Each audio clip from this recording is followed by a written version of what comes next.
بسم الله الرحمن الرحيم. هاقول لك على آية لو عِشت بيها حياتك، أنت هتعدّي، أنت هتروح حتّة تانية تمامًا، أنت يعني النجاح ده هيبقى حاجة عادية جدًا بالنسبة لك يعني.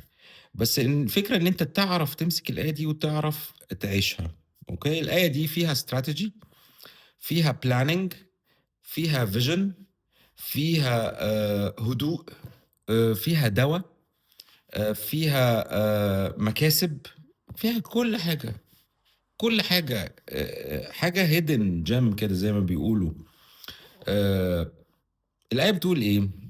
أعوذ بربي السميع العليم من الشيطان الرجيم، بلى من أسلم وجهه لله وهو محسن فله أجره عند ربه ولا خوف عليهم ولا هم يحزنون. هامشي بقى معاك بسرعة كده، ربنا بيأكد بيقول بلى من أسلم وجهه لله، يعني ساب نفسه خالص، ساب نفسه إيه؟ لكل امتحان ربنا هيحطه فيه on a daily basis. أنت كل حاجة بتتحط فيها هي امتحان.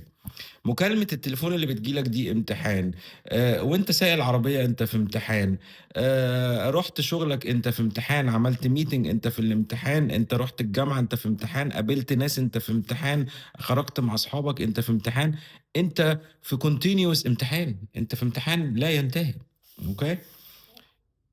تخش بقى كل الحاجات دي بتسليم، بلى من أسلم وجهه لله، يعني أنت سايب نفسك خالص، وهو محسن، يعني أنت مركّز إن التسليم اللي أنت داخل أنت مسلِّم أمرك وهو محسن، يعني بتعمل أحسن ما عندك، عندك نيّة في قلبك إن أنت كل موقف أنت بتتحط فيه أنت بتعمل أحسن ما عندك، كل حد أنت هتقابله أنت تتعامل معاه بأحسن طريقة.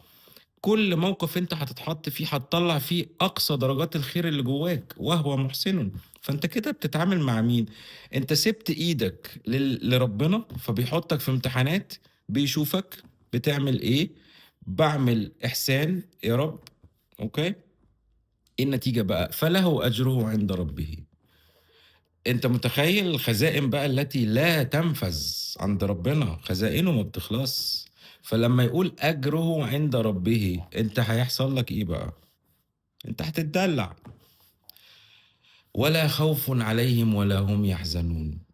إيه بقى لا خوف عليهم ولا هم يحزنون؟ يعني ما فيش أمراض نفسية ولا ضغط نهائي، لا خوف، لا خوف يعني ما فيش قلق، ما فيش توتر، ما فيش ضغط نفسي، ما فيش بارانويا، ما فيش حاجة، ولا هم يحزنون، ما فيش اكتئاب، ما فيش أي حاجة، الموضوع منتهي. آية واحدة بس، آية واحدة بس تاخدها تنزل بيها الشارع، تقضّي بيها يومك، تفتكرها دايمًا، تعمل نيّة في قلبك إن الآية دي هي اللي أنت هتتحرّك بيها، وخلّيك دايمًا مركّز وخلّيك دايمًا فاكرها، واتفرّج بقى رب العالمين هيعمل معاك إيه. والسلام عليكم ورحمة الله وبركاته.